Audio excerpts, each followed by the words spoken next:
Muito bem, gente, mais uma live para a glória do Senhor. E hoje, olha que bênção, olha quem está conosco, pastor Anderson Carias, nos dando um privilégio, Rio de Janeiro, lá de São Paulo, aqui no Rio de Janeiro, celebrando ao Senhor conosco. Então, a você que está chegando agora no canal, seja muito abençoado, aí dá um like aí e compartilha com a galera que ama missões. E missões... Já vem a primeira pergunta. Antes, lógico, temos que ter a apresentação oficial. Pastor Anderson, paz do Senhor. Paz do Senhor, pastor Elisandro, paz do Senhor, meus irmãos.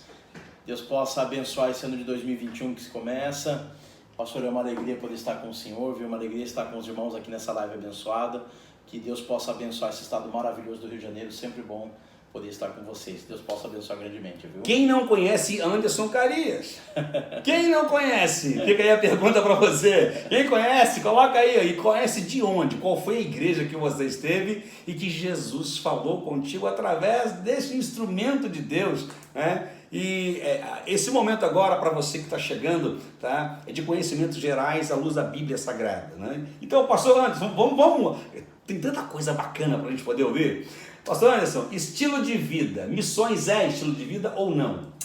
Na verdade, missões, evangelismo, está mais ligado ao estilo de vida do que está ligado a uma data na agenda da igreja. As pessoas confundem muito, pastor Alessandro, pensando que evangelização e missões está ligado a uma data na agenda da igreja, sendo que na verdade está ligado a um estilo de vida cristã. Eu sempre comento isso, né, por onde eu passo e dou os treinamentos de evangelismo, que a maior ferramenta de evangelização é uma vida cristã, uma vida coerente. Uma vida coerente tem mais poder do que um sermão inspirador, porque o sermão inspirador pode passar se há incoerência na vida do obreiro, mas quando o obreiro, o cristão, ele tem uma vida coerente com o evangelho, esse é um testemunho poderoso de evangelização, porque as pessoas estão mais olhando não aquilo que a gente diz, mas aquilo que a gente faz. É muito comum nessa época que a gente vive, né, as pessoas se iludirem ou se inspirarem com aquilo que as pessoas falam, mas de verdade o que impacta a vida das pessoas é aquilo como a gente vive, né? Uma vida coerente, as palavras têm que ser coerentes com a vida. Não pode ter uma sintonia, né? Estilo de vida. Estilo de vida. Missões é estilo de vida. Bom, gente, olha só, eu estou olhando para um ser humano, servo de Deus hoje. Estamos extremamente felizes aqui no Rio, na Catedral principalmente. Mas eu vou direto ao assunto. Como um ser humano pode tomar etanol e hoje celebrar a Deus com o cálice da ceia? Amém. Você acredita que é da bomba mesmo de gasolina? Vamos ouvir isso agora. Verdade. Eu, antes de vir a Cristo, né, eu vim a Cristo num acampamento de jovens em março de 2005. O meu irmão, Ivan Carias, né, ele pagou R$40 e me levou para um acampamento de jovens. E lá eu ouvi a palavra, não da boca do pregador, o pregador havia pregado, pastor Elisandro, em Lucas capítulo 4, o Espírito levou ao deserto para ser tentado. E essa palavra foi tão impregnante que os jovens reproduziam essa palavra. E eu cheguei no acampamento propositalmente depois da mensagem, porque eu não queria ouvir a palavra. Eu queria ir lá para jogar bola, ir na piscina. E essa palavra impactou tanto a vida desses jovens que eu ia no campo, eles só falavam dessa mensagem. Eu ia na piscina, só falava dessas mensagens. Ia jogar pebolim, só falava dessa mensagem. Estilo de vida. O estilo de vida, exatamente. E aí, essa palavra foi entrando, e à noite tinha vigília, eu tinha medo dessas coisas. E eu fiquei na minha barraca, lá, deitado, durante a noite. E essa palavra entrou no meu coração naquela madrugada. E aí, então, eu tive um encontro com Deus. E daquele dia, eu nunca mais saí da presença de Deus. E eu era um jovem viciado, como muitos jovens perdidos. Tomava etanol em posto de gasolina, fazia batida com etanol, imagina. Bebia bebida destilada, qualquer tipo de bebida, como alguém bebe água. Com 19 para 20 anos, eu já estava completamente viciado. E eu tinha plena convicção que a minha respiração ofendia a santidade de Deus.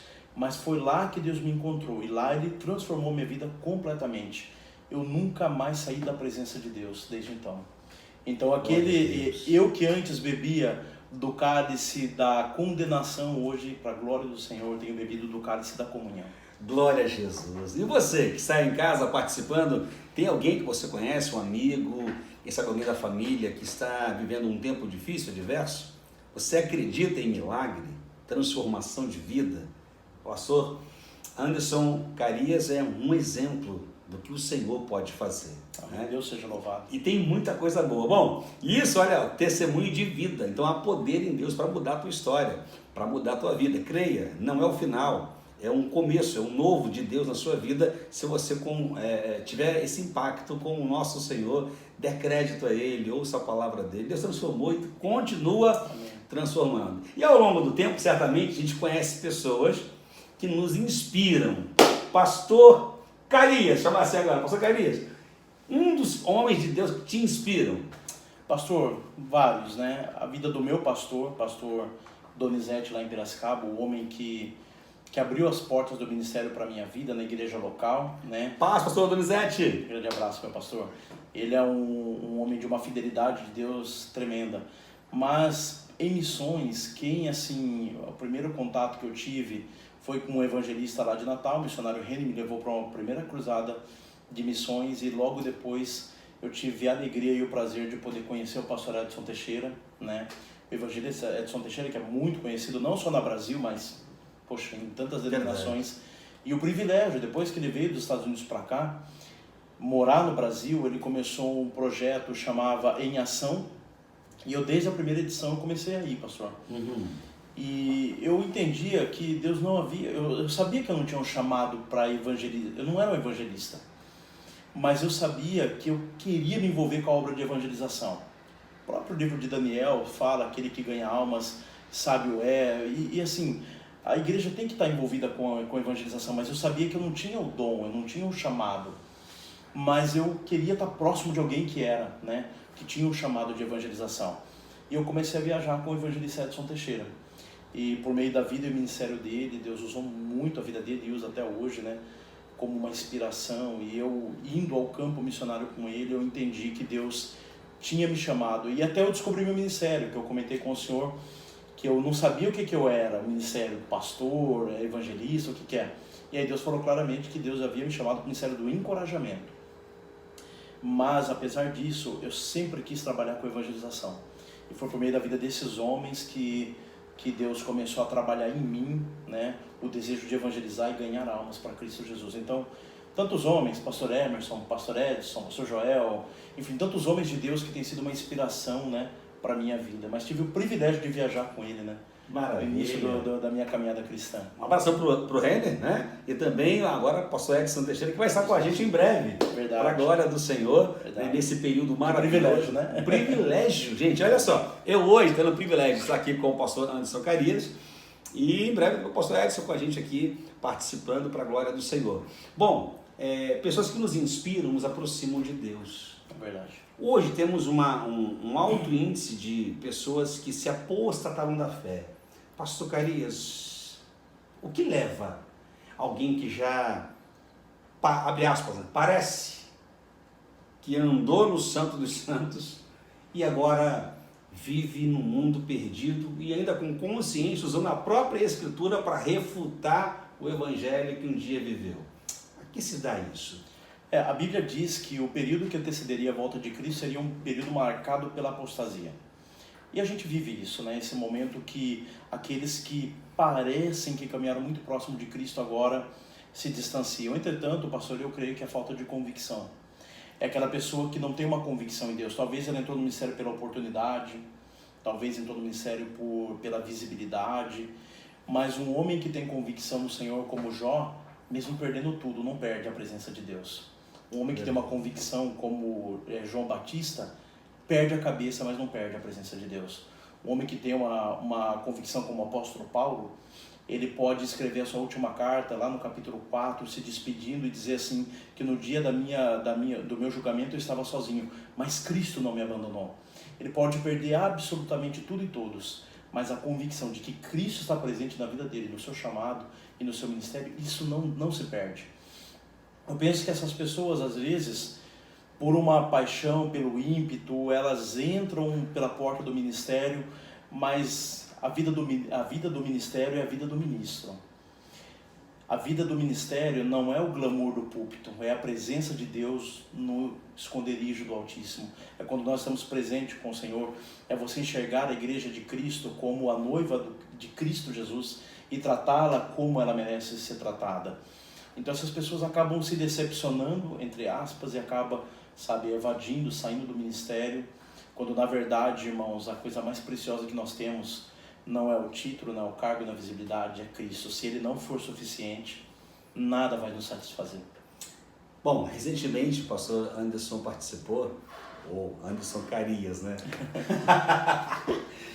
E de uma palestra, né, com John Piper, certamente, e a gente conversava um pouquinho antes, e aquela pergunta do pastor que ficou na minha mente, achei muito bacana, né? Uma pessoa que tem uma igreja pequena, para que ele tenha visibilidade, aquele crescimento, que ele seja visto, o que era preciso fazer. Eu gostaria que o senhor discorresse um pouco sobre isso. Eu comentava com o pastor Elisandro e espero que isso possa fortalecer a sua fé, porque eu sofri um grande impacto quando eu vi isso. O John Piper veio agora em 2019, no Mackenzie, em São Paulo, a última visita dele ao Brasil, e após a ministração do pastor John, ele teve um momento de perguntas e respostas, e um dos pastores fez a seguinte indagação ao pastor John Piper. Ele diz: olha, pastor, eu moro numa cidade pequena, uma igreja pequena, o senhor acha que para que o meu ministério alcance visibilidade, influência, eu precisaria mudar para uma cidade maior, para ter uma igreja maior, para ter uma visibilidade maior? E o pastor Piper, ele então respondeu com a experiência que ele teve no início do seu ministério. Ele, após sair o seminário, ele sai do seminário e ele está começando o seu ministério, e o pastor John disse que na cidade dele tinha lá a sede do ministério do evangelista Billy Graham. E, irmãos, Billy Graham assim, dispensa apresentação. Um dos maiores recordistas de fala em público, ninguém nunca se comunicou publicamente ao vivo como Billy Graham. Sua voz foi ouvida por bilhões de pessoas. E o pastor Piper, ele contou a experiência, pastor, de que a secretária dele, né, do Billy Graham, era da igreja dele. E um dado momento ali, ele diz que o pastor Billy Graham chega no final de ano, enfim, reúne a equipe, 200 pessoas que trabalhavam na sede do seu ministério, e ele vai dar uma palavra e ele diz assim para essas pessoas: olha, eu tenho plena convicção que no dia em que nós vamos receber o nosso galardão, muitos de vocês receberão antes de mim. E aí aquelas pessoas então olharam assim como pensando que ele estava usando de falsa modéstia, né, para poder elogiar eles. E ele, percebendo isso, ele disse: gente, eu não estou usando de falsa modéstia. O problema é que a maioria das pessoas pensam que Deus vai retribuir pela visibilidade, pelo reconhecimento, quando a palavra diz que Deus vai retribuir pela fidelidade. Irmãos, e quando a gente olha para o Apocalipse, cada carta, cada citação das igrejas da Ásia, o que diz lá no final? Ser fiel até o fim. Porque o que Deus espera da sua igreja não é visibilidade, não é reconhecimento. Deus espera do ministro e do ministério é fidelidade à palavra de Deus, aos princípios cristãos, à obra de Deus, fidelidade. É por isso que a Bíblia diz que se você for fiel no pouco, você vai receber muito disso, porque talvez homens com um ministério pequeno, em cidades pequenas, em igrejas pequenas, mas sendo fiel no pequeno, vai receber no céu e na eternidade muito por isso, por causa da sua fidelidade. Porque o ministério ele não é reconhecido por quantas pessoas você falou, ou qual público que você falou. O reconhecimento do ministério é com base na fidelidade a Deus. Então, mesmo numa igreja pequena, se você está num ministério pequeno, numa cidade pequena, pode ter certeza que nessa terra talvez você esteja pastoreando uma igreja pequena, mas na eternidade você vai ter uma recompensa infinita. E a impressão pela fidelidade. E a impressão que dá é que alguns esperam nessa terra ter esse muito. Exatamente. Por isso que eu tenho que ter visibilidade, eu preciso aparecer. Bom, aí eu vou fazer uma segunda pergunta prática, né? Qual é a maior importância, ser reconhecido na terra ou no céu? Eu fico imaginando, pastor, que pergunta maravilhosa. Irmãos, quantos missionários desconhecidos de nós tem hoje no mundo? Mas quantos príncipes estão no céu? Desconhecido nessa terra, mas são reconhecidos no céu. Imagine você, Paulo, em sua época, abandonado, sozinho, indo para a masmorra depois da sua prisão. Ninguém veio para poder ser testemunha a seu favor. E esse homem morre decapitado na terra, mas quando a cabeça dele cai sobre a terra, um príncipe chega no céu. Hoje nós falamos muito do apóstolo Paulo, pela significância que ele tem para a organização da igreja, um maior teólogo, missiólogo, implantador de igrejas, mas naquela época ele sofria grande oposição. Por muitas vezes, quando a gente vai para a carta aos Coríntios, quando ele dá aquela descrição do seu ministério, 3 naufrágios, tantas vezes chibatado, abandonado, esquecido, quando tive vontade de comer, me absti de comer para jejuar, e quando quis jejuar, que gostaria de se me alimentar, enfim, ele dá uma descrição extraordinária, que a vida dele foi uma vida de grande oposição satânica.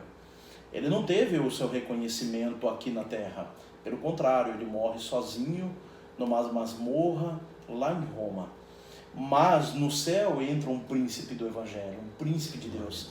E muitas vezes, quantos pastores na sua igreja local, desconhecidos das redes sociais, homens, irmãos, que trabalharam há décadas atrás, que começaram essa obra há décadas atrás, hoje estão encerrando o ministério e não estão nas redes sociais, não estão no YouTube, não estão no Instagram, não têm seguidores, mas que são reconhecidos por Deus no céu, são reconhecidos pelo inferno. A gente vê isso lá quando Paulo está em Éfeso, aqueles 7 filhos de Seva, que quer fazer o que Paulo fala, e vem o espírito maligno e diz, olha, Paulo eu sei quem é, o Deus de Paulo eu sei quem é, mas e você quem são?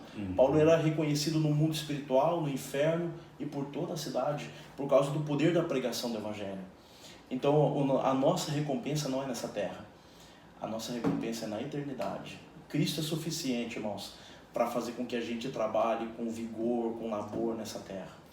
Que maravilha. Gente, olha, continue compartilhando aí, chame seu amigo, envia esse momento agora, chama para essa conversa bacana, aqui muito bacana, correto? Porque vai edificar a sua vida.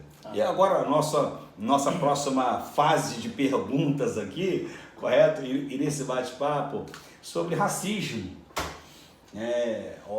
aquele gabinete do ódio, né? Ou um povo que manipula, né? Denigra a imagem. Isso acontece hoje em que esfera? E quando é que chegará na igreja ou já chegou?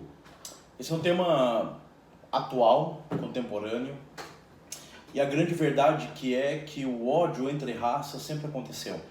Nós pegamos, por exemplo, a perseguição aos judeus, milênios sendo perseguidos. Você pega, por exemplo, contextos como África, classes majoritárias perseguindo e matando classes minoritárias.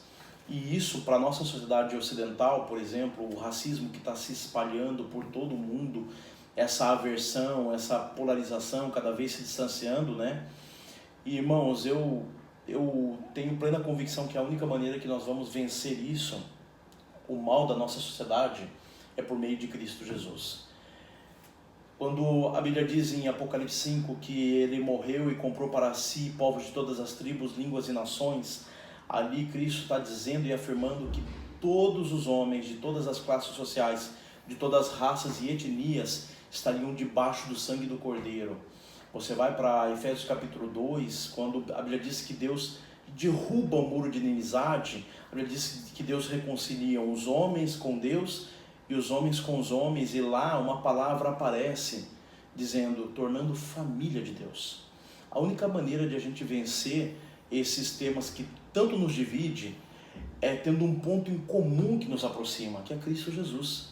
Nós não vamos vencê-lo por meio da política, nós não vamos vencê-lo por meio da filosofia, nós não vamos vencê-lo por meio da ciência. A única maneira de vencer esses males é por meio do sangue do Cordeiro. É eu ter a plena consciência que esse irmão, que é diferente de mim, seja na classe social, seja na cor da pele, esse irmão, ele é meu irmão e família de Deus. Esse sentimento de família só surge por meio do sangue do Cordeiro.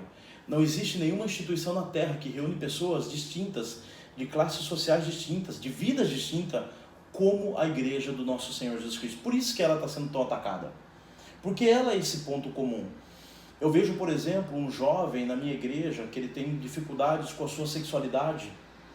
E quem está ao lado dele ajudando? Um pai de família. Um pai que tem seus filhos, entendeu? E que em outro contexto social jamais colocaria os seus filhos expondo ele em convívio com uma pessoa como essa. Eu tenho uma pessoa que tem dificuldades, por exemplo, se converte, tem dificuldades, por exemplo, com atividades ilícitas, e você vê lá um policial dentro da igreja tentando ajudá-lo para que ele possa parar de furtar o pai, furtar a mãe, vendia droga, pegava o dinheiro disso. Somente a igreja pode reunir essas pessoas debaixo do mesmo ponto comum, e o ponto comum é Cristo. Você tem um coletor de impostos com um pescador. Em qual sociedade isso seria possível? Em qual clube social isso seria possível? Somente Cristo poderia fazer isso. Reunir pessoas distintas, de vidas distintas, de histórias distintas, debaixo do sangue do Cordeiro, com um ponto comum sendo Cristo Jesus. E dentro da igreja, né, se socializam, né? Não tem o maior ou o menor, não tem raça, tribo, etnia. Costumo dizer que é um lugar que as pessoas conseguem dar as mãos, né? E sem ter vergonhas, sem se sentir constrangido. Você tem um empresário almoçando e jantando juntamente com a dona de casa ou com uma empregada doméstica. Nós vemos isso claramente em Atos capítulo 16, a instituição da igreja em Filipos. Filipos é uma cidade grega. Quando o apóstolo Paulo põe o pé na cidade de Filipos, Paulo agora põe o pé no Ocidente, a primeira cidade ocidental a ser conquistada por um apóstolo. Ali é reconhecido como a dobradiça da história, quando Deus vira a porta da graça para o Ocidente. E você vê naquela cidade uma empresária de Tiatira, vendedora de púrpuras, você vê uma escrava que foi liberta, e você vê um servidor público de Roma, todos servindo na mesma igreja, sem qualquer tipo de contraste, sem qualquer tipo de problema, porque agora o elo que liga todos eles é a presença de Cristo Jesus. E esse é o modelo de igreja, uma igreja multirracial, uma igreja multissocial. Cristo Jesus veio para todos os homens, não importa a sua condição social, sua classe racial, nada disso. O ponto comum sempre será Cristo Jesus. E se Cristo está lá dentro, não há o racismo dentro da igreja, não há o preconceito, porque Ele é o ponto comum. Glória a Deus. Gente, olha só, compartilha aí. Estamos vivendo uma geração que tem que ter o controle. Se não tiver um controle, se aquela pessoa não tiver no controle, ela não quer fazer parte. E você? Qual o contexto de vida, de igreja, de relacionamento que você está vivendo? Família, igreja, trabalho. Mas a questão do controle é muito sério, né? É muito comum escutar uma pessoa falar assim, ó, Deus está no controle. Não, gente, Deus tem o controle. Ele não está, ele tem. Ele faz o que ele quer, né? Só que Deus não nega o princípio dele. E aí, pastor Carias, como tirar esse controle da mão do homem, sabendo que Deus é que tem o controle? Porque o homem acha que ele tem o controle do negócio, né? E aí? Verdade. Alguns textos da Bíblia vai dizer quem pode aumentar um côvado da sua vida. Um côvado é a distância do cotovelo ao braço. Imagina que a sua vida tem uma extensão de anos e a gente não tem o controle de aumentar 45 centímetros da nossa vida. Esse é um falso controle, né? Na verdade, as pessoas... uma das frases que me marcou muito, eu acho que sintetiza, pastor. O evangelho quando você abraça o evangelho, você tira o direito de ter qualquer tipo de direito. Você entrega a Cristo. Irmãos, se Cristo Jesus, que propõe a eternidade, para pensar nisso. A eternidade, pensa em 100 anos, 1000 anos, 10 milhões de anos. E nós vamos estar apenas a 1 centímetro de toda a eternidade. Se Ele que propõe a eternidade não vai cuidar da nossa brevidade nessa terra, se Ele que propõe a eternidade com Cristo, estar com Ele não vai cuidar, muitas vezes a gente pensa que tem o controle de nossa vida e às vezes Deus permite um descontrole para mostrar que Ele é o controle. É Ele quem tem controle sobre a nossa vida. E isso tem que ser uma marca do cristão. Quando a Bíblia diz que se você tiver fé, a Bíblia diz, que tem níveis de fé. Tem pessoas que a sua fé é muito pequena porque ela vive naquele limite e ela não desafia os seus limites. Uma frase que me marcou, o missionário Renner falou para mim, logo após a minha conversão, minha primeira viagem missionária, ele disse: desafie seus limites e Deus evidenciará o seu poder. O poder de Deus, ele é manifestado quando o desafio é grande. Quando O desafio para glorificar o nome de Deus é grande. Nós estivemos em Aparecida do Norte fazendo uma cruzada de evangelização e o desafio era imenso, por causa do contexto que todo mundo sabe. E mesmo assim, apesar de todos os desafios, de toda oposição, o nome de Cristo foi glorificado naquele lugar. Então, meu irmão, às vezes você para e pensa sobre a sua vida de fé. Às vezes você senta e ouve um missionário, um pastor contar tantas experiências com Deus, que ele fez, que aconteceu, que Deus realizou, e talvez isso nada aconteceu porque na verdade você não permitiu que Deus assumisse o controle da sua vida. Irmãos, viver debaixo da onipresença e onipotência de Deus é a melhor coisa. Irmãos, o lugar mais perigoso do mundo não é o Oriente Médio. O lugar mais perigoso do mundo é viver fora da vontade de Deus. Até mesmo no campo de guerra, estando na vontade de Deus é seguro, mas viver fora da vontade de Deus é perigoso, é muito perigoso. E nesse perigo, quantas pessoas você já lidou que não tem mais oportunidade para elas? Algumas porque já partiram, já adormeceram, outras porque renegam a cruz de Cristo, se tornaram inimigos da própria cruz de Cristo. E você, está vivendo onde?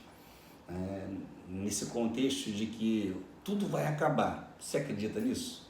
Será que tem gente que não acredita nisso ainda? Pois é. Tem muita gente que vive essa breve vida como se isso aqui fosse uma eternidade. Paul Washer, ele diz que cada cortejo fúnebre é Deus avisando o homem que a porta da eternidade está mais próxima. Irmãos, nós temos que aproveitar cada momento. Se você, por exemplo, não tomou uma decisão por Cristo, se você, por exemplo, nunca teve uma experiência com Deus, eu quero dizer algo para você. Quando nós chegamos no livro de Atos, lá no capítulo 10, lá nós encontramos um homem chamado Cornélio. A Bíblia diz que Cornélio era um homem temente a Deus, reconhecido na sua casa pelo temor a Deus, um homem correto, de uma moral elevada, tanto no serviço quanto na sociedade, em tudo que ele fazia.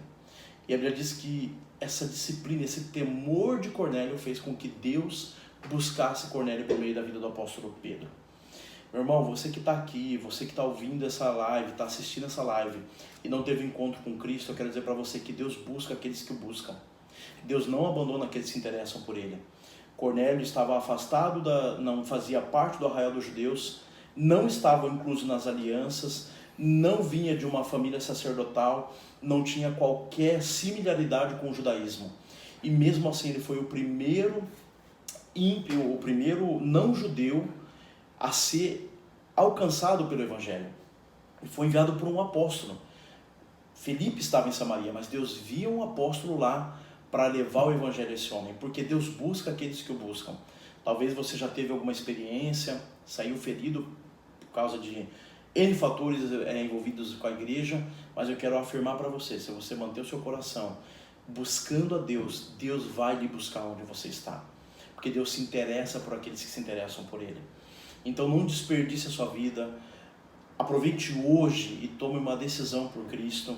Eu quero dizer para você que a vida cristã é uma vida de perseverança. Você que talvez está desanimado pelas percas do ano passado, porque talvez a sua família foi atingida, eu quero dizer para você que o nosso Senhor, Ele é consolador. Irmãos, coisa linda é quando o nosso solo ele se desfaz, tudo aquilo que nós confiamos, e o Espírito Santo de Deus, Ele é o nosso consolador, é aquele que traz o chão novamente para a nossa vida. Então, se você está passando por um momento de fraqueza espiritual, de desânimo, eu quero encorajar o seu coração a permanecer. Uma das coisas mais lindas do Evangelho, irmão, não é aquilo que você alcançou ou conquistou. Uma das coisas que mais a gente admira com o caminhar da vida cristã é a perseverança cristã.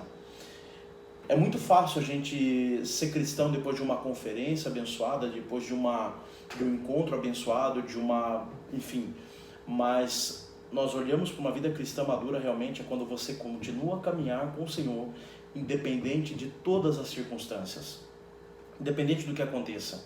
Eu quero dizer para você que você deve perseverar no Senhor. Irmãos, a vida passa muito rápida, mas tudo aquilo que nós fazemos no Senhor é eterno. E aqui, parafraseando o filme O Apóstolo Paulo, o Apóstolo do Senhor, ele diz lá para aquele senhor, para o líder de Roma, quando ele está numa conversa com ele, ele diz assim, que todos os homens, a vida é como um punhado de água que passa pelos dedos. Os homens vivem e morrem por aquilo, mas o reino do Senhor é todo o oceano que está lá embaixo. Nós precisamos ter uma mente bíblica, cristã, olhando para o futuro, para a promessa do Senhor. A vida do Senhor, a promessa do Senhor é suficiente para nos satisfazer. É o que eu sempre digo, irmão, se Cristo não ser a nossa satisfação, nada mais vai nos satisfazer. Então eu quero encorajar o seu coração a perseverar nesse ano de 2021. Glória a Deus. Bom, se esperarmos em Deus somente nessa vida, perfeito, somos os mais miseráveis dos homens. Então, espere em Deus, mas para que tenhas com Ele uma vida de eternidade, salvação. Pastor, e para fechar agora, temos os nossos eventos, né, que já aconteceram em 2018, 2019, 2020 não pôde, não teve condição de, mas Deus o sabe, e 2021. Amém.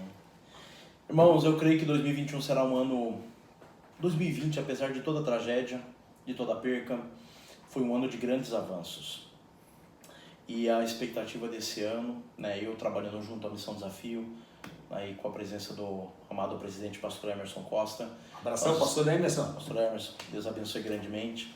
Teremos nesse ano de 2021 Simpósio Nacional de Missões novamente. Glória a Deus queira, né, que tudo se desenrola nesse ano, possa se desenrolar nesse ano, para que possa ser aí novamente presencial.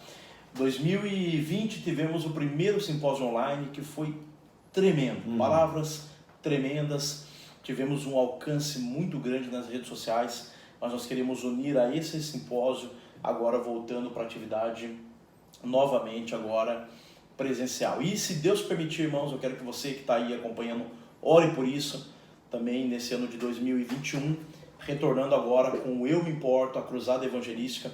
Muitos aí já puderam participar, mais de 2.000 voluntários estiveram conosco nas 5 cruzadas que nós realizamos. Ano passado não teve, em virtude da pandemia, não podíamos aglomerar. E ano passado estivemos em Aparecida com mais de 550 voluntários de 40 denominações participando. E agora, pastor Elisandro, orando a Deus para que Deus possa direcionar a cidade a qual nós vamos apoiar a igreja, desenvolver um trabalho de evangelização. Eu quero convidar você que está acompanhando aí. Às vezes você fala, poxa, eu gostaria de ser missionário, mas não tenho tempo, não tenho como passar um mês fora, ou ir a um campo e ficar lá, ou talvez não tenha uma semana. O Eu Me Importo acontece no final de semana. Olha que legal. Você chega na sexta, nós vamos dar o treinamento missionário para você, de abordagens evangelísticas, você vai estar numa das equipes de evangelização, ou evangelização infantil, ou no trabalho social. E lá você vai desenvolver o seu ministério. Uma das propostas, irmãos, e o que eu sempre digo, o fruto do trabalho missionário não é somente aqueles que nos ouvem. Quantos frutos têm sido colhidos daqueles que vão para servir? Quantas pessoas não sabem do seu chamado, da sua vocação, vão para um trabalho como esse e agora entendem do Senhor o seu chamado. Temos missionários que estão hoje no campo missionário, que foram a primeira vez no Eu Me Importo e hoje estão trabalhando no campo missionário. Outros entenderam o poder do voluntariado e estão trabalhando nas suas igrejas, iniciando trabalhos de evangelização na sua igreja. Então eu quero convidar você, se você quiser acompanhar nas redes sociais, entra lá no Instagram, @missão Eu Me Importo. Se você quiser acompanhar também meu trabalho, @Anderson Carias, você vai ver lá um pouquinho do que nós estamos realizando para a glória e louvor do nome do Senhor. Só temos essa geração para alcançar essa geração e você pode fazer parte dessa bênção. Maravilha. Bom, gente, encerrando aqui a nossa live de hoje. Muito obrigado, pastor Anderson Carias. Um abração para a tua vida, para toda a família. Amém. E por onde estiver, seja essa bênção, esse carisma, esse carinho e essa entrega, esse estilo de vida, né, com Deus, de servir com excelência. Amém. Amém. Que o Senhor te abençoe. O Senhor te abençoe. Você que está aí, ó, compartilhe, tá? Em nome do Senhor. E até breve. Amém. Obrigado a todos vocês que acompanharam, que compartilharam, apresente em oração a minha vida, a vida do pastor Elisandro e de todos aqui do Rio de Janeiro, para que o nome do Senhor seja glorificado como ele já tem sido, em nome de Jesus. Obrigado. Se Deus quiser, em breve, uma conferência missionária, você será convidado pelo canal aqui, não tenha dúvida. Um abraço, shalom! Paz.